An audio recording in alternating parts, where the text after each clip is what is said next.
9300 जन सेवा मित्रों की भर्ती का, शिक्षकों को लेकर आपने ऐलान किया था। अब योजनाएं पलटती जा रही हैं। पुरानी जो वचनबद्धताएं हैं वो नहीं बदलनी चाहिए, ये बात बिल्कुल सच है। शिवराज जी बीजेपी के राष्ट्रीय अध्यक्ष बन सकते हैं।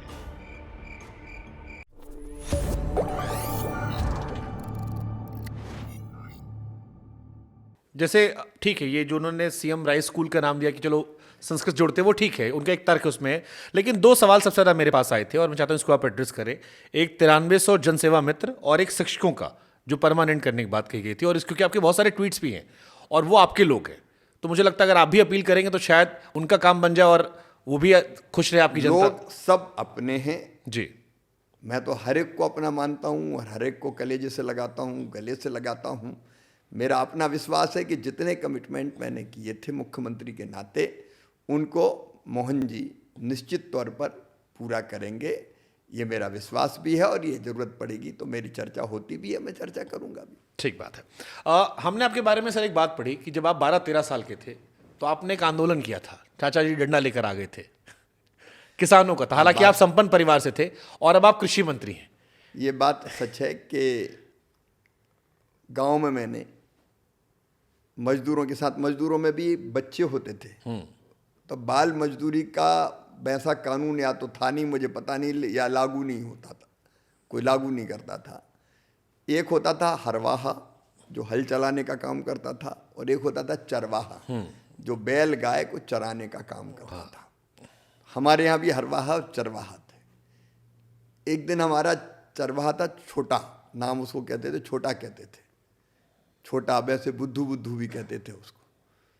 वो थोड़ी देर से आया, सर्दी के दिन थे और उस समय के बच्चों की गाल में एक तरह से दरारें आ जाती थी, सर्दी में खून चूने लगता था जब घोर सर्दी पड़ती थी। तो वो देर से आया तो उसको बहुत डांटा, तो मेरे मन में बहुत तकलीफ हुई कि इसको हमें कह रहे हैं कि रजाई से उठो मत, अभी बहुत सर्दी है, घर परिवार पे घर परिवार में, और इसको डांटा जा रहा है। तो वो मन को लगा कि ठीक नहीं है, और तब से ये भाव था कि मजदूरों के साथ थोड़ा न्याय होना चाहिए।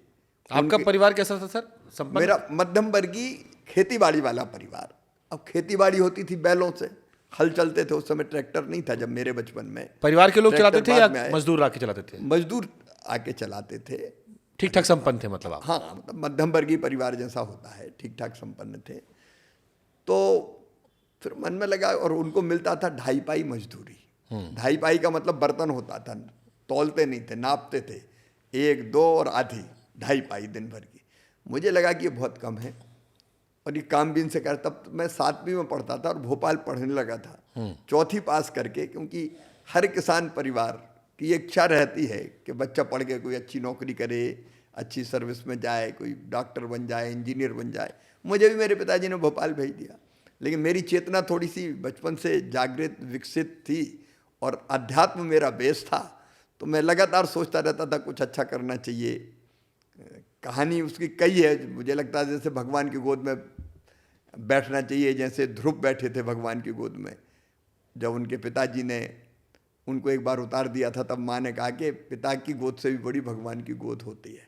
लेकिन ये भी था कि लोगों के लिए कुछ सोचना चाहिए, करना चाहिए। तो मुझे लगता कि ये ठीक नहीं है, इसलिए मैंने एक दिन अपने मंदिर पे, गांव में मंदिर होता था पहले, मजदूरों को बुलाने की कोशिश की। तो ज़्यादा तो नहीं आए क्योंकि मेरी उम्र कम थी, लेकिन कुछ ने कहा कि बुला रहा है भैया तो चलो।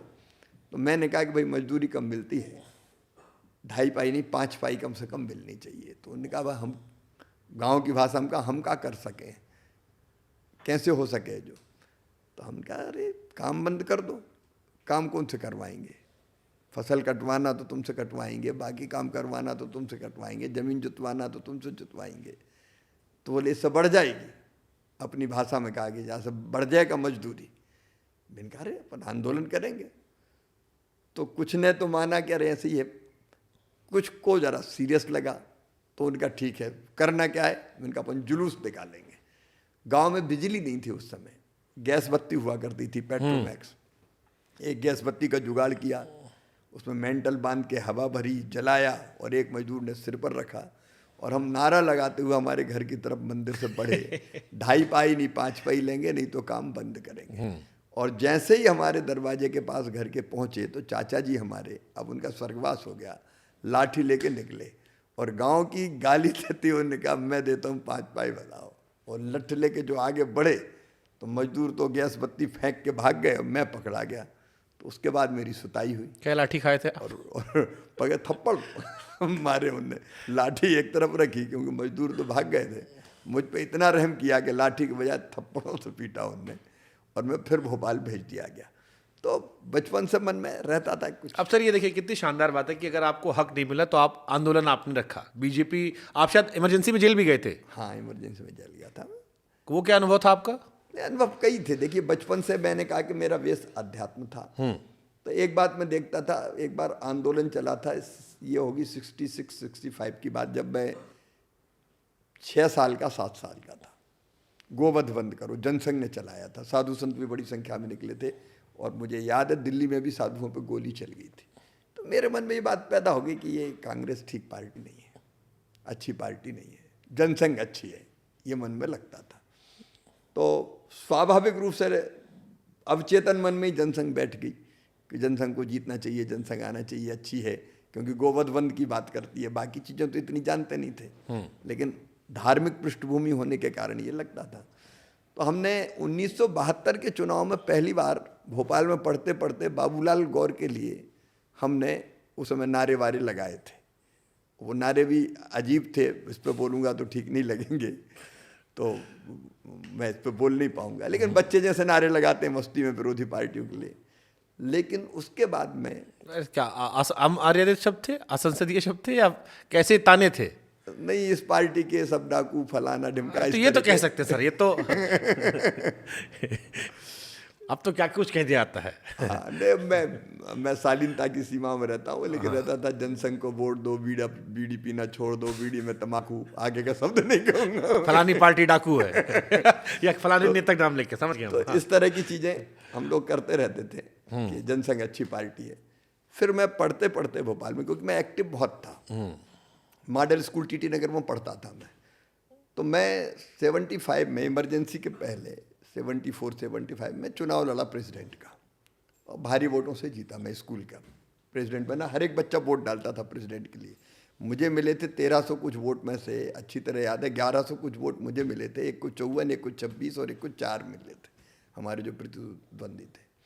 उसके बाद मेरे जेपी का मूवमेंट शुरू हुआ, महंगाई, बेरोजगारी, भ्रष्टाचार और गलत शिक्षा पद्धति के खिलाफ।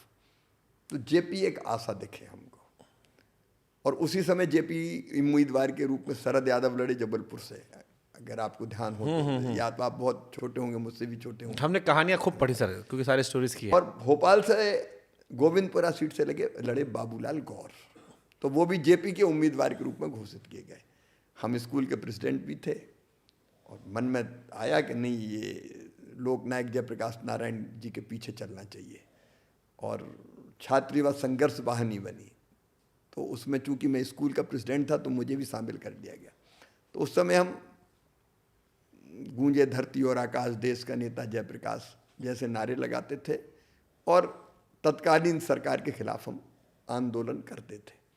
जेपी उस समय आए थे, मुझे अच्छी तरह याद है, भोपाल रेलवे स्टेशन पे उनकी स्पीच हुई थी, तो हम भी उस पूरे मूवमेंट में शामिल हो गए। फिर बाबूलाल गौर जेपी के उम्मीदवार बने, मतलब सारी पार्टियां, जनसंघ, समाजवादी पार्टी, जितनी भी धाराएं थी एंटी कांग्रेस, वो सब इकट्ठी हो गए, और मैंने खूब काम किया उस चुनाव में। उसी चुनाव में मेरा परिचय कई नेताओं से हुआ, कुशाभाऊ ठाकरे जी से हुआ, बाबूलाल गौर जी से हुआ, सुंदरलाल पटवा जी से हुआ, वीरेंद्र कुमार सकलेचा जी, कई लोगों से उस समय मेरा परिचय हुआ। और इसी वजह से आप लोग बाद में इतने बड़े बड़े सब नेता बने, और जेपी आंदोलन से लगभग सारे बड़े नेता निकले। और जेपी आंदोलन के बाद में इमरजेंसी लगी तो मैं अंडरग्राउंड काम करता था। फिर मैं प्रेसिडेंट होते हुए ही विद्यार्थी परिषद के संपर्क में आया।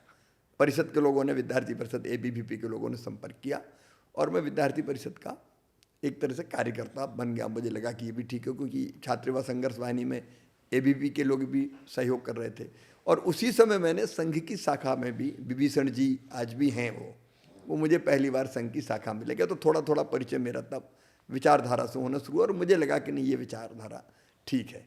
लेकिन जेपी के मूवमेंट के बाद जब इमरजेंसी लगी, और हमने इमरजेंसी के खिलाफ अंडरग्राउंड आंदोलन शुरू किया, साइकिल स्टाइल पैम्फलेट बांटना, आपातकाल हटाओ, इंदिरा तेरी तानाशाही नहीं चलेगी, वगैरह वगैरह, तो हमारे एक विद्यार्थी परिषद के संगठन मंत्री थे सूर्यकांत केलकर जी, अभी भी हैं।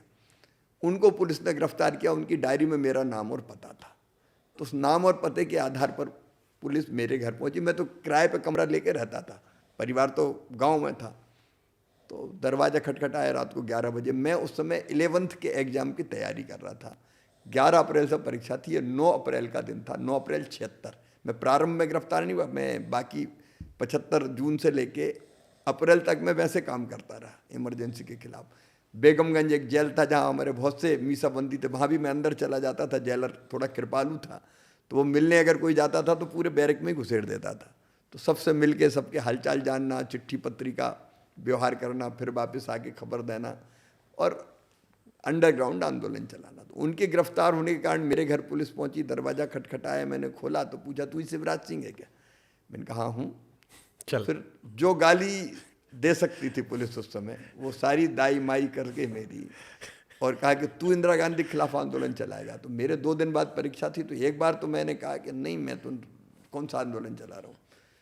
तो एक सब इंस्पेक्टर थे पिंगले, वो बोले यार ये नहीं हो गए, तो दुबला पतला सा लड़का है, कोई शिवराज सिंह चौहान तो और होना चाहिए।